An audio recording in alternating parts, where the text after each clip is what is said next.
Hello, I'm here to talk to you today about our proposal for the Love Library Renewable Energy Project. My name is Eric Bertone and I'm a junior studying chemical engineering at the University of Nebraska-Lincoln. If you have any questions for me, I can be contacted via email. The underlying problem that served as the basis for this project is global warming. Climate change is a well-documented situation and one of the greatest threats facing the planet today. Even more greenhouse gases are being emitted from our cars and from power stations burning coal.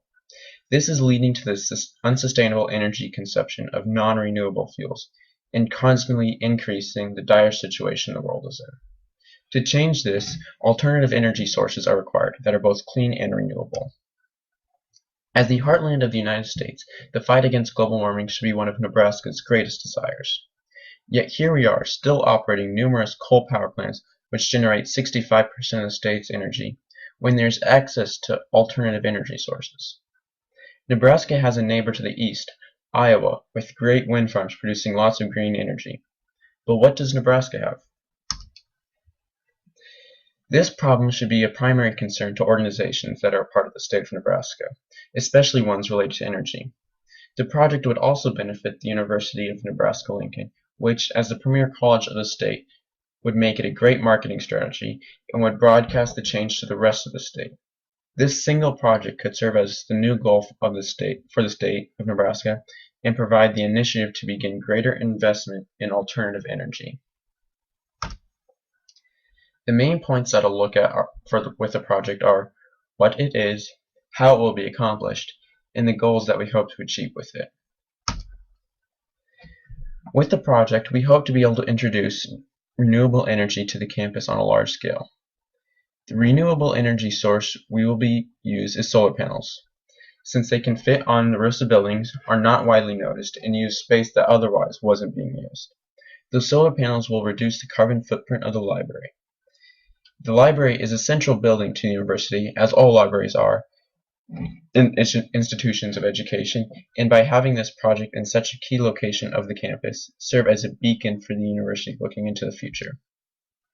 The project will specifically take place on the north addition of the library due to its large flat roof. The roof space is about 200 feet wide by 150 feet long, which would be able to fit a sizable number of solar panels. The plan for the project begins with contractors being contacted to submit estimates for the project. They would give a quote that recommends the number of solar panels necessary, how they would be placed on the roof for the greatest power return, how the system would be introduced to the existing electrical grid, and timeline of completion. Based off which plan is the most reasonable and financially attainable, construction will begin. The plan is for the solar panels to be installed over the summer to minimize the impact on students during spring and fall semesters. This is a rough budget for the project. The budget is divided into three key areas: solar panels, mounts for the panels, and the installation cost. Solar panels are priced around $200 and $300 are needed for the project. We included mounts for the panels to hold them at the best angle to the sun and get it through any storms, and each mount costs about $40. Finally, installation includes installing the panels and mounts on the roof, wiring them to the existing electrical grid with any devices necessary, such as an inverter. Generally, installation costs equal the cost of the solar panels, but this cost would be corrected upon receiving the quotes from contractors. The grand total for the project comes out to $132,000. The goals of the project are to reduce the energy demands for the library and provide additional energy back to be used around the rest of campus. UNL will also be able to use this as a marketing tool, showing the university's interest in a sustainable future, while assisting the future of the students through a great education. This opportunity can also be used to increase alternative energy funding and projects across the state. This project would also have farther-reaching benefits. It can be used as a catalyst for change in the state of Nebraska. And with the growth in alternative energy sources in the state, it may also attract companies to invest more.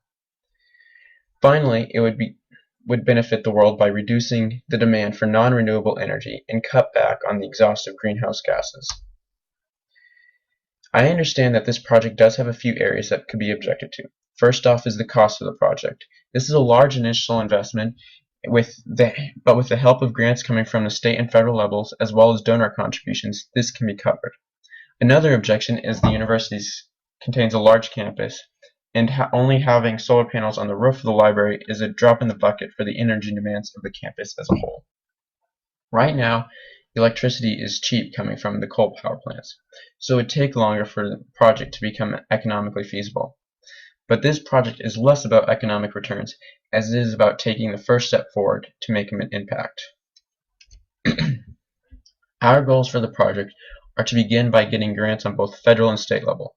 This project would also be an opportunity for the private communities and individual donors to support, and a plaque explaining the project and listing the donors could be installed outside the library.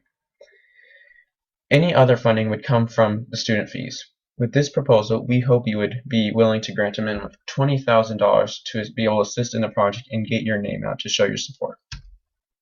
In summary, I have explained what the UNL Love Library Renewable Energy Project is, how we will accomplish it, and the great benefit it provides, all showing that your support is going farther than just helping the university, but also helping the state, country, and world. Thank you for taking your time to consider this proposal. If you have any questions, I can be reached at my email.